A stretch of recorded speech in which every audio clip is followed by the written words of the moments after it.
The Newsday continues here on One News Now. I'm Riza Diaz. The Health Department seeks to address issues on the compensation of healthcare workers amid the continuous rise in cases. Let's get more details on this. We have Faith Del Mundo. She's reporting to us live from Quezon City.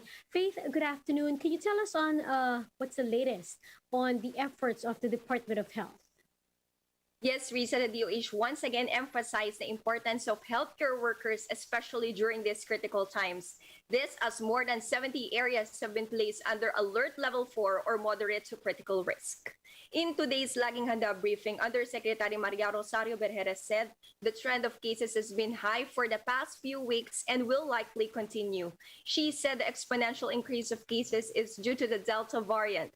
Because of the surge, Berjera noted that more than 70 areas in the country are placed under COVID-19 alert level 4. An area is under this alert status if its case classification is moderate to critical risk and the COVID-19 beds are more than 70% occupied.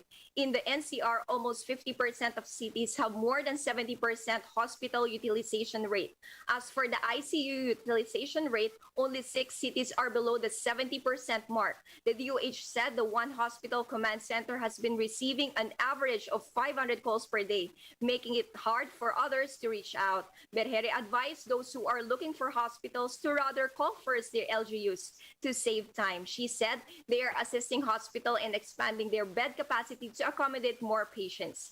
Meanwhile, Berjera called on healthcare workers not to push through with their planned strike because it will affect the situation in hospitals. She also asked those planning to resign to hold on. She assured them that the DOH is doing all their best to provide them their benefits and allowances.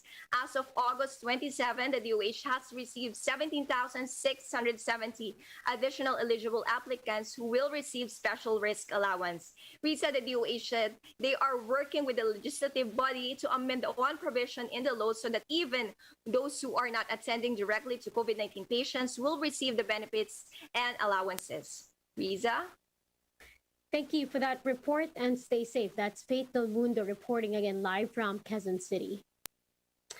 Meanwhile, think tank Octa Research sounds the alarm on granular lockdown, saying it may be a risky decision. In an interview with One News, the chiefs, Professor Guido David of the Octa Research, suggested that the government wait for another 2 weeks before implementing granular lockdowns. David explained that a drastic shift may break the momentum on a downward trend in the COVID-19 spread.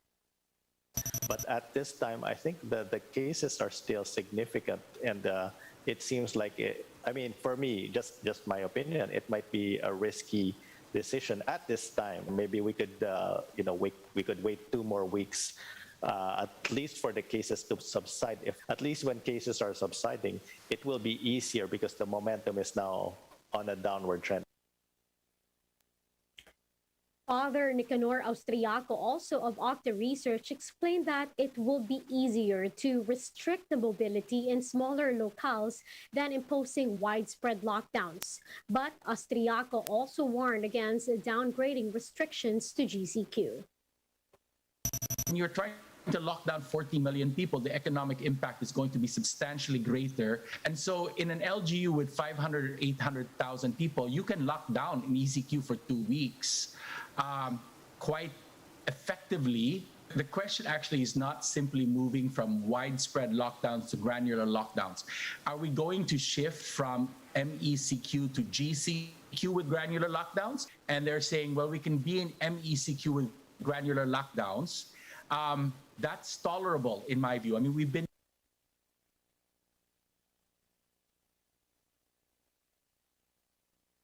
Metro Manila will remain under modified enhanced community quarantine until September 7. Other areas under MECQ include Apayao, Ilocos Norte, Bulacan, Bataan, Cavite, Lucena City, Rizal, and Laguna.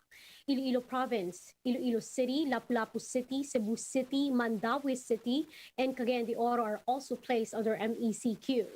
The IATF noted that NCR, Bataan, and Laguna will have added restrictions on dining, personal care services, and religious activities. Meanwhile, in Ilocos Sur, Cagayan, Quezon Province, Batangas, Cebu Province, Davao City, and several more areas will be under general community quarantine with heightened restrictions. Areas that are now placed under normal GCQ are now being flashed on your screen.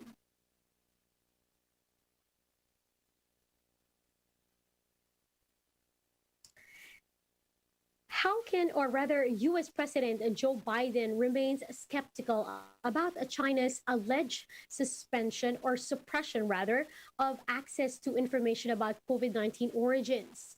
Biden said Chinese officials had worked to prevent investigators from accessing, quote, critical information related to COVID-19.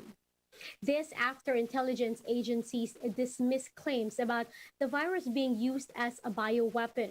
The U.S., however, is not disregarding theories about the virus escaping from a laboratory. An intelligence report also stated that the U.S. does not believe Chinese officials had prior knowledge about the virus before its initial outbreak.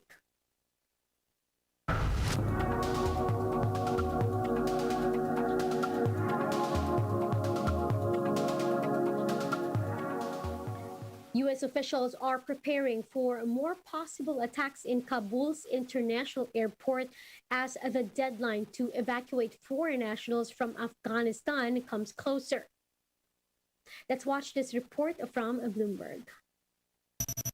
We still believe there are credible threats. In fact, I'd say specific credible threats, and we want to make sure we're prepared for those. And they range from rocket attacks. We know that they would like to lob a rocket in there if they could. We also know they aim to get a vehicle-borne suicide attack in if they can, from a small vehicle to a large vehicle. They're working all those options.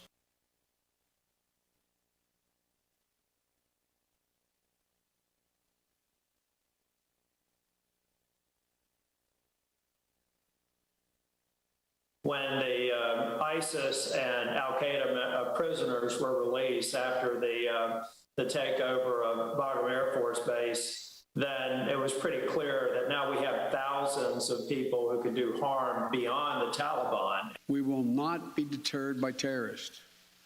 We will not let them stop our mission. We will continue the evacuation. I've also ordered my commanders to develop operational plans to strike ISIS-K assets, leadership, and facilities. We will respond with force and precision at our time, at the place we choose, in a moment of our choosing.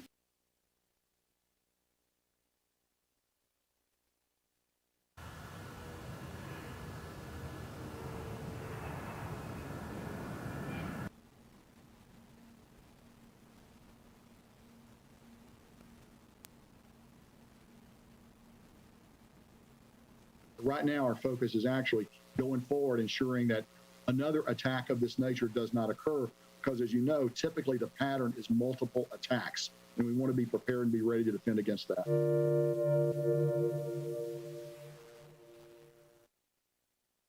Going back to COVID-19, how can mothers protect their babies from the virus? Can an infected mom breastfeed her baby? And can a breastfeeding mom get vaccinated? We find the answers to these questions straight from the World Health Organization. I'm sure that mother is very concerned about her own health as well as the health of her own baby. But it's really critical to understand that WHO not only says it's safe to breastfeed, but it is highly encouraged that she breastfeed her baby. We know that the breast milk itself is not a means of transmission of the virus to her baby. There are also concerns about just her own care of the baby and being so close to the baby that comes from that close contact during breastfeeding. And yet what we find is that, in fact, the transmission risk to that baby is very, very low. And in fact, if the baby were to get infected, babies typically have very mild cases of COVID, and so it's not a significant health risk. On the other hand, we have to weigh that against the loss of the benefits of breastfeeding. It's critically important that we also continue to protect that baby from many of the other diseases that they might get if they were not breastfed. And when we've done cost-effectiveness analyses, comparing is just so much more important. The benefits of breastfeeding strongly outweigh the possible risks of transmission. Lawrence, describe to us what steps a mother should take if she has COVID-19 and is breastfeeding her baby. So that mother who has the baby and is breastfeeding certainly wants to do what she can to protect her baby from that, even though it's a small risk, but from that risk of transmission that could happen from close contact. And so we would recommend the same kinds of protections that she would have with other family members, of wearing a mask when she's around them, washing her hands frequently if she doesn't have access to safe, clean water for washing, then to use alcohol-based wipes and such.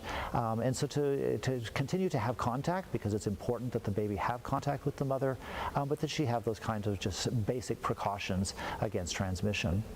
Lawrence, is it safe for a breastfeeding mother to get vaccinated? So based on all the evidence that we have, it is not only safe for breastfeeding mothers to be vaccinated, but it is also highly recommended. It is important for her own health that she be protected from COVID, and that she's able to take care of her family as best as possible and doesn't get too sick. There is no evidence that the vaccine would allow for the virus to be transmitted to the child, and there is no reason that the vaccine would be any less effective in a breastfeeding mother than in a non-breastfeeding mother. We would definitely recommend that she should be vaccinated as soon as the vaccine is available to her to protect her and the community around her. And for more updates, visit News 5, The Philippine Star, and Business World Online. Visit our website, onenews.ph, for more in-depth analysis. You can also catch One News on a Signal Play app. Register for a free account now at www.signalplay.com and stream One News live anytime, anywhere. I'm Riza Diaz. Mask on, wash hands, and stay safe, Philippines. We are One News.